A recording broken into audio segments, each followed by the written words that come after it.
In this video, we're unboxing and installing the serpentine belt and pulley kit on this 2014 Jeep Patriot.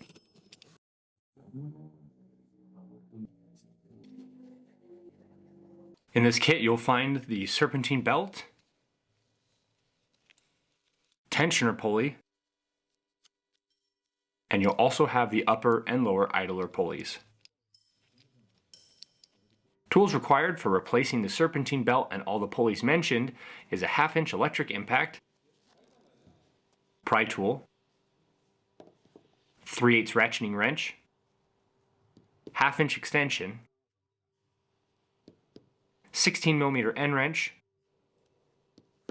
14mm end wrench, 13mm end wrench, a 1/4-inch sliding T-bar, a 1/2-inch long extension, a 1/2-inch torque wrench, a 14mm socket,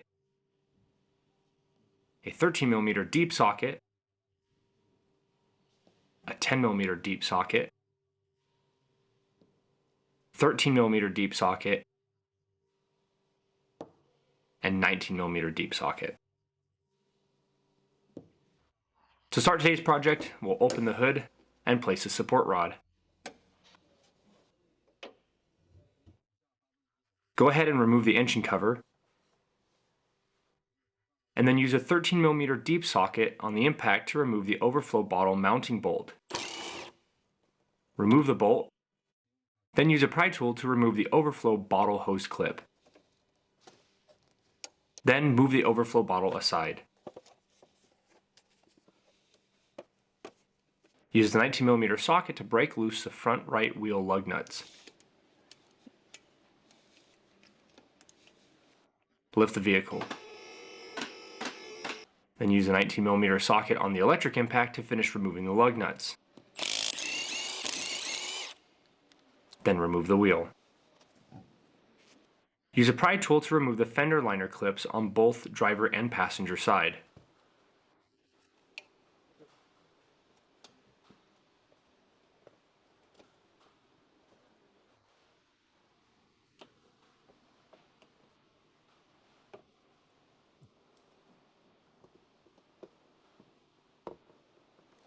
Use a 10mm deep socket with the impact to remove the splash shield. There will be 3 bolts up front,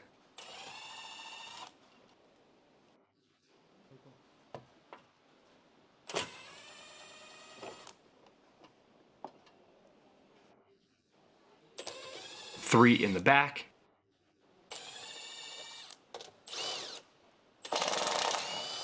and 1 in the middle. Let the shield drop down and place it to the side.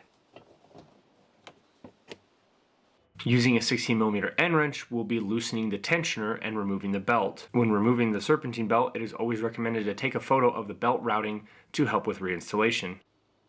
To remove, turn the pulley counterclockwise, allowing the belt to slip off, and then completely remove the old belt from the car.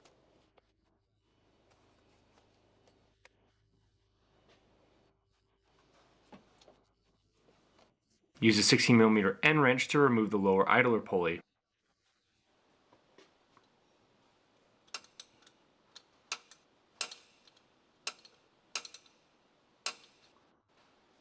To remove the tensioner, we need to take a look at the new part. There are 2 bolts to remove this part, but the upper bolt is covered by the mechanism. As you can see here, the new part has a pin holding the tensioner under pressure. We need to turn the old tensioner and place a pin to hold it in this position. A nail, small screw, or even a bit will work as a lock pin. Use a 16mm end wrench to hold the tensioner while inserting this pin. If you need more leverage, you can take your 13mm socket and extension and slide it onto the end of the wrench.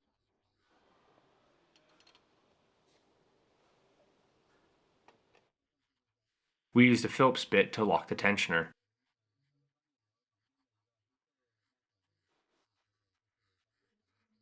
Use a 13mm on the hand ratchet to remove the 2 bolts and pull the tensioner out.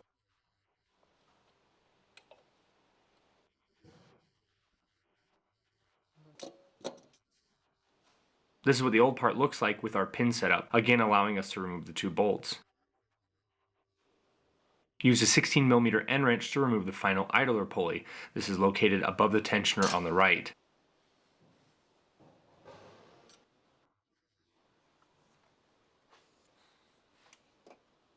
Here are all the old parts next to the new parts. As you can see, this is a complete set including all new hardware and is ready to install.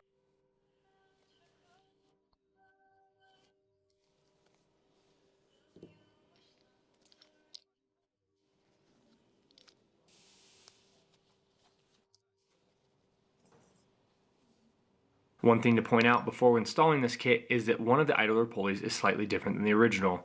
The original was 65mm and this one is 70mm. This doesn't affect the install and has no side effect on the vehicle. Prepare to install the first idler pulley by locating where it goes.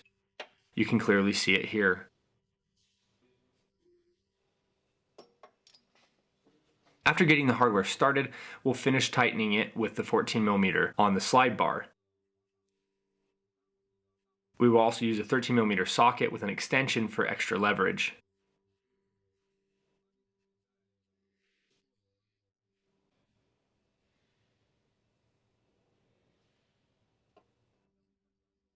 Now begin installing the tensioner. The mounting holes for the tensioner are in these two spots.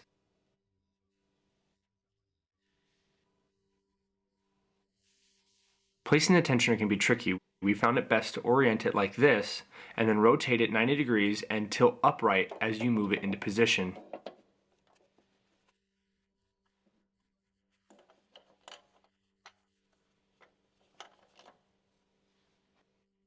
Hand start the two bolts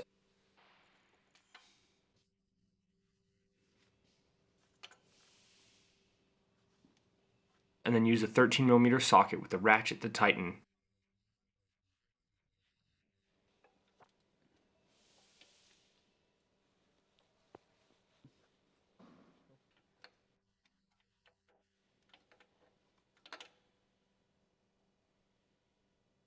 Install the last pulley and use a 14mm end wrench to tighten.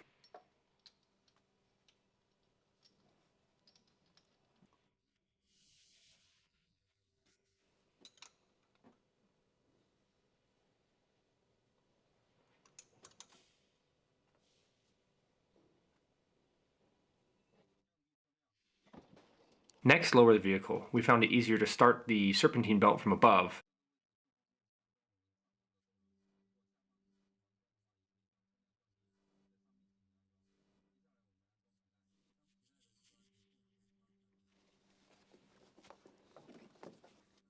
So go ahead and place it over the power steering pump and feed the rest of the belt down between these two pulleys.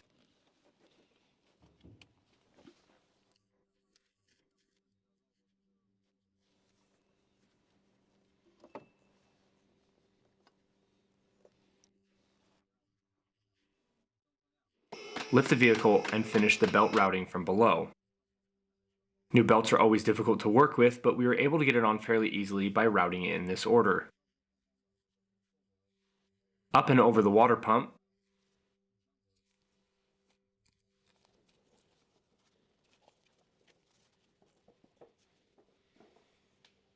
around the lower idler and up to the alternator,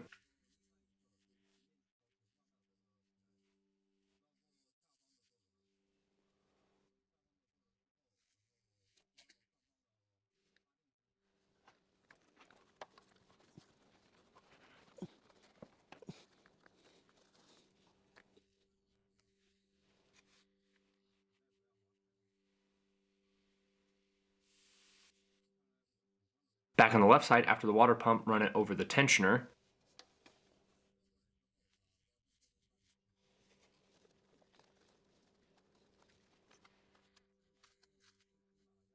then around the crank pulley.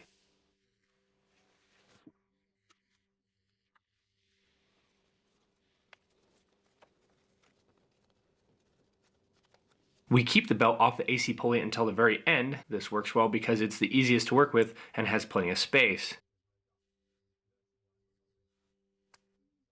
If you're finding it hard to install the belt at the very end, as if it's too tight, check to make sure the belt is properly placed on each pulley.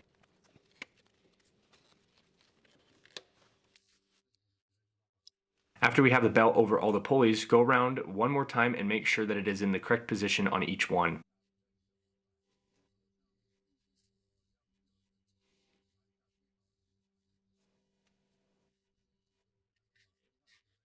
Next, we need to prepare to release the tensioner pin.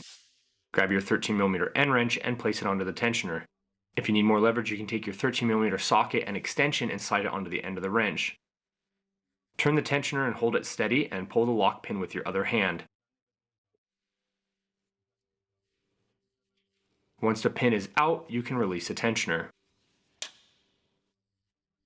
After checking the belt one more time, we can now admire our work and have the peace of mind knowing that any idler sounds from a worn out belt or tensioner will be gone. This is why we recommend doing this as a kit. Identifying individual bad pulleys is difficult to do.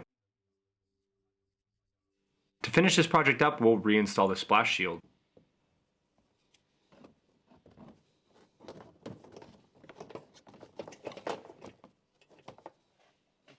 Use a 10mm deep socket with the impact to tighten the 7 mounting bolts.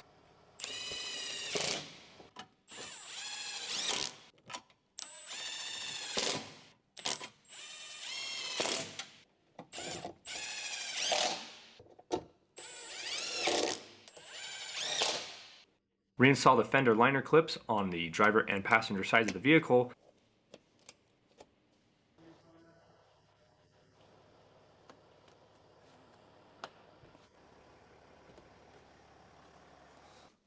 And place the wheel back onto the hub and hand start the lug nuts.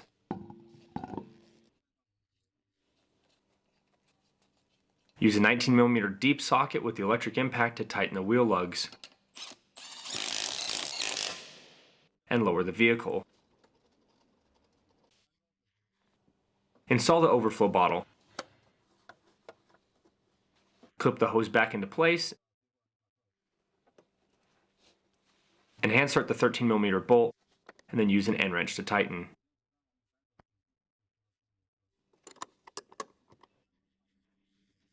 Install the engine cover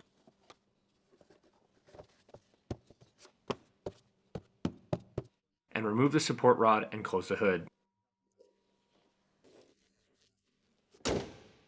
Use a 19mm deep socket on the torque wrench to tighten the wheel lug nuts to 150 Nm or 111 foot-pounds.